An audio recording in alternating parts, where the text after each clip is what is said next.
Welcome to the dark side of love. In today's video, we unravel the story of a man who thought his relationship was stable until a text from a girl's trip rewrote everything. Helen left on a Saturday morning, her suitcase heavier than it needed to be for what she described as a simple 3-day getaway.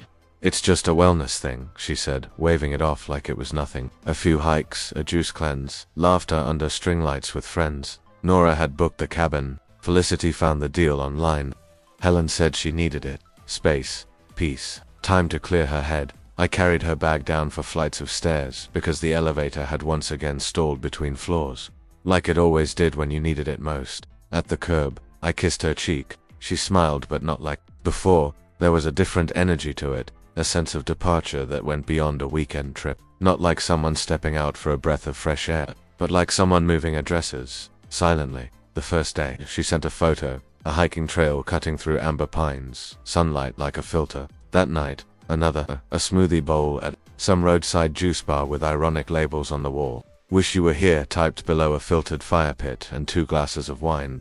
I replied. "Looks nice. Enjoy it. Sleep early." On Sunday, the updates continued. Stories, reels, posts, photos of breakfasts, forest paths, laughter caught in frozen frames. But I noticed something. She never looked at the camera, always posed away, distant, a woman captured by the moment, or trying to convince herself she was . By Tuesday, the cabin was still her backdrop.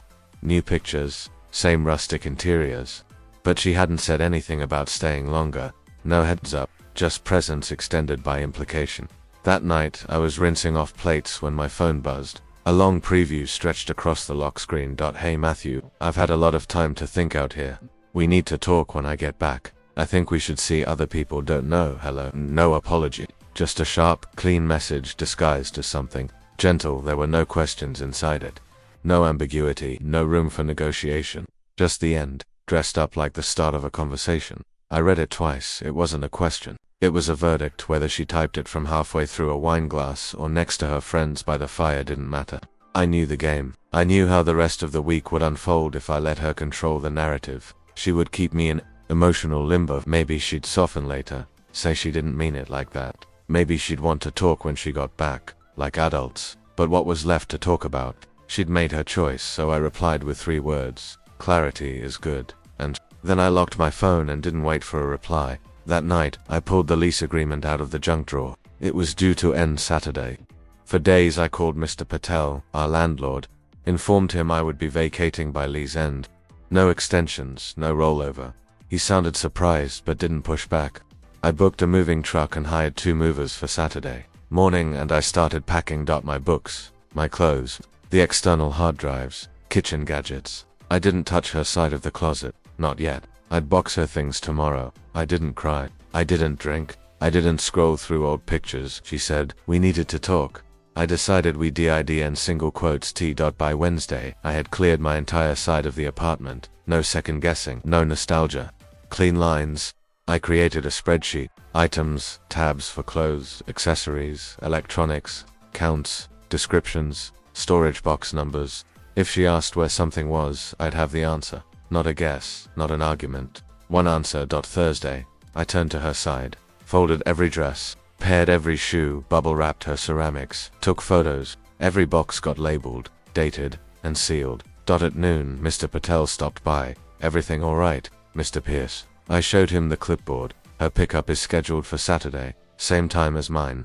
Saturday arrived with a cool breeze and 0 hesitation. At 8:50 a.m., Cameron and Luis pulled up in a white truck. Work gloves on, focused. I briefed them. My things were going to the new place. Helen's boxes were to be neatly placed in the loading bay downstairs, under tarps, ready for her. Luis nodded. He started snapping wide-angle and close-up photos of every step. Timestamps clearly visible. By 10 o'clock, my half of the apartment was gone. By 11 o'clock, Helen's boxes were neatly stacked, inventory sheet taped to the top, her name typed in bold. I left a second copy with the concierge and emailed Helen, Nora, and Felicity with the pickup code and a 2-hour window. 1 o'clock to 3 o'clock p.m. At noon, Mr. Patel did the final walkthrough. "Immaculate," he said, visibly impressed. I handed him the keys.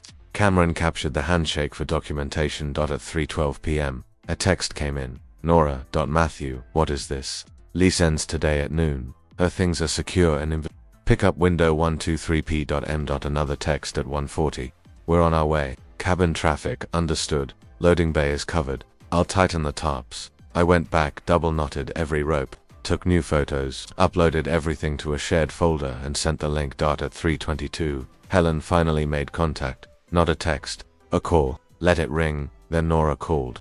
Again, I declined. At 4:05, the phone lit up. Again, Nora. This time, I answered. Put her on speaker. Matthew, what the hell is wrong with you? Helen's voice cut through, high-pitched, sharp. My things are sitting in some loading dock like garbage. They're boxed, labeled, and protected. You have the code. Pick them up. Anytime I said we needed to talk, I didn't say it was over. You said you think we should see other people. You sent that from a cabin with your friends. I took you at your word. The lease ended. I left. Felicity's voice chimed in faintly, not realizing she was on speaker. Just tell him about Adrian. Helen hissed. Shut up, Felicity. Too late, Adrian, I said. Silence. It's not what you think. Helen rushed. That defensive laugh she used when cornered bubbled up. He's just someone we met. We went hiking, that's all. I didn't respond. Just let the silence stretch. You took space, I said. I honored it. That's the end of the story. You blindsided me. Where am I supposed to go? That's a question you should have asked before sending that text. You opened the door. You walked through it. Nora broke in. This is punishment. Admit it. No. I replied. It's logistics. You wanted space. I gave you every inch of it, and I hung up. Blocked Nora's number. Silence returned. The next morning, 3 missed calls. Unknown number. Then it rang again at 9:02 a.m. Matthew, this is Daniel, Helen's brother. I sat down. Go ahead. You left her stranded. You owe her for storage and the damage to her things. Some of those boxes were left in the cold. Everything was covered, timestamped, inventoried, and she had the code. The lease ended. Those are facts.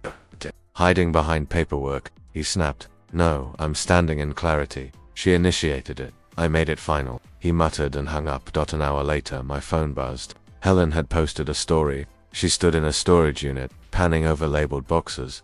The caption read, "Picking up the pieces of my life." Literally. The next story, a selfie, red eyes, sad face, a text block about betrayal, abandonment, and being discarded at her most vulnerable. She didn't name me. She didn't have to buy noon. I had messages from 3 mutual friends. Is this about you? I sent each of them a single screenshot. Her original message, hey Matthew, I think we should see other people. 2 replied with uncomfortable silence. 1 sent back, makes sense now. That night, I cooked pasta, ate standing at the counter. No music, no noise. Her story was probably gaining traction, comments, sympathy, but I was done playing the character in someone else's drama. 2 days later, a message, Felicity, can we talk? I replied, go ahead. She sent voice notes, a confession really. Helen had been talking to Adrian for weeks. Nora had encouraged the soft break. Send a message that gives her options, Felicity said. That way if Adrian didn't work out, she could come back. They didn't think I'd act on it. They thought I'd wait. Hold the rope. I told her it was risky, Felicity said, but she didn't listen. I said only this, appreciate the clarity. Added, don't tell her I told you. I just felt bad. Seeing you dragged like that, it wasn't the whole story, not even close. I ended the conversation there. I didn't feel vindicated or angry, just certain. The story Helen wanted to write, it had holes, and now the truth had a voice, too.